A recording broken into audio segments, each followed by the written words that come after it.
Can y'all hear the rain and the lightning? I'm gonna jump on the bandwagon here and talk about school memories. Let's just start from the beginning. Preschool. I single-handedly was able to clog up the entire facility's plumbing by dropping a tiny little Iago toy in the toilet. Not even kidding.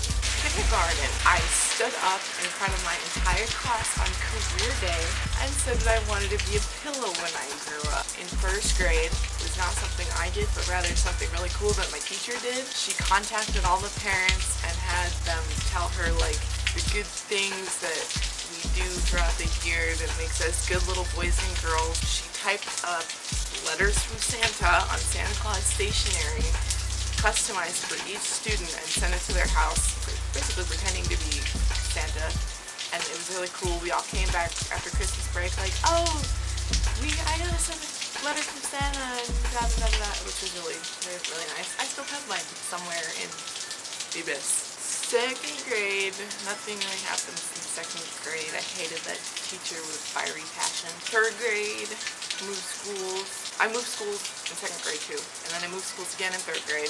Put on a play and did a project on Germany. I don't know why that had any significance whatsoever. Fourth grade, nothing happened. Fifth grade, I had the bombest teacher ever. He was in Nam, and he was scary as heck. He was awesome because he helped me with my math, and we made sure we did math every single day, and I just sound like a geek and he stopped talking. Not really. Sixth grade, moved schools. Let's just say 6th through 6th and 7th, nothing really happened. 8th grade, for my geography class, we were assigned a country and had to make a dish, or like a famous dish from that country, and then share with our class. And I made strawberry lassi. I think that was India, maybe? I don't know. So I made strawberry lassi, and it's like this smoothie stuff, and apparently it was so good that I got mobbed by 30 people after school because they wanted more. That was cool. I hope I don't get struck by lightning out here. That would be bad. Moved schools, nothing happened. I joined band. 10th grade was pretty awesome. Marched in Macy's, and I saw the New York Phil, saw a show on Broadway. 11th grade, what happened last year? Last year, left the country. I went to China. I met some of the coolest people ever. You know how weird it is for me to tell others that I met the Australians in China? Now some of them are my closest friends. That's just kind of cool, I think. Think of more embarrassing moments that I've had. 3rd grade, long story. But where we lived, we weren't allowed to have our own medication. But we had to check it in with the lady at the office first before we could have it. And I was sick one day. No, I wasn't. Yes, I was. I had a sore throat, and I had to go in and take that awful cough medicine on her floor. And I didn't want to take it at all. And she's like, come on, just one swig and you're done. And so I put it in my mouth, and I swallowed it, and then I threw up on her. Later that same year, I sleptwalked all through the house for everyone to see in my underwear. When I was in, I believe, kindergarten, I remember my mom and I going up to our flat roof, calling one of her friends to have her come over, and sitting there on the roof with a bunch of filled water balloons, and it was like 11 o'clock at night. We waited for her to come up to the front door, and then we bombed her with water balloons, her and her dog. We pulled another prank on the person across the way from us with a dummy, and we dressed it up in clothing. We put a wig on it so that it looked like my mom, and slightly cracked the door open. We had all the lights off. We sat and waited in the dark. We cracked the door open. We tied the dummy in such a way that when you open the door, it would fall on you. Like a person hanging. We're sick people, okay? I know. You don't even have to tell me.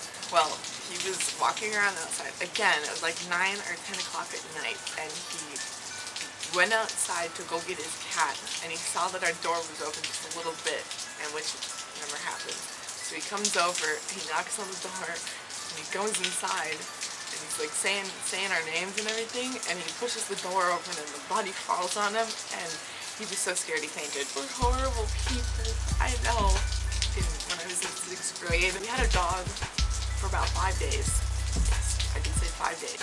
Stepsister at the time was out in the desert and she found this, was supposed to be a giant dog. He was a bull mastiff, but he'd been left out in the desert for like a week. The skin and bone, he had dandruff the size of my fist. It just, oh god, it was bad. And so he took, for whatever reason, instead of taking him to a vet or something, she brought him to our house and we took care of him and we got him medicine and we took him to the vet. We had him for about 5 days. Where's I going with this story? I really don't know. I'm just gonna finish it out anyway because it's kind of traumatic. But we had him for about 5 days and he was doing really good. Like, he's getting better, he's starting to eat his food, taking his medicine, and one night I went out to go give him his medicine and he growled at me, which was really out of character, I guess, for him. So I wasn't able to give him his medicine, so I went back inside, woke up the next morning, went outside to go give him water and food, and he was gone. It was really sad, actually. You know, he wasn't very vibrant because he was very old and very sick. Normally he would like at least moan or growl or something when he saw us coming and try to get up, and he didn't, and so we tapped him with our foot and he just fell over. And I guess prognosis, the unofficial prognosis was that he had kidney failure. Wouldn't that suck if you wouldn't be able to hear me after all this talking? You just want to see the rain, show you the rain, because apparently rain is very interesting to desert children. We good? Ah, feel good. Nothing else in my life has really happened ever. I just love it when the camera dies. Just kidding, I ran out of memory. I can't sit out here for much longer. It's too hot. I don't think I have any other embarrassing stories for you guys. Oh, yes I do. Yes I do. Not really embarrassing to me. In 6th grade, I had an award for most embarrassing parent at my school. Guess whose parent won? Right here. Mine. She takes pride in that and makes sure she keeps that award to the full standard. No thunder? It's not. But she makes sure she keeps that standard. There we go. Everywhere we go. Never let me live it down a day in my life. I think that's it. I'm gonna leave with an awkward silent goodbye. Pedo smile.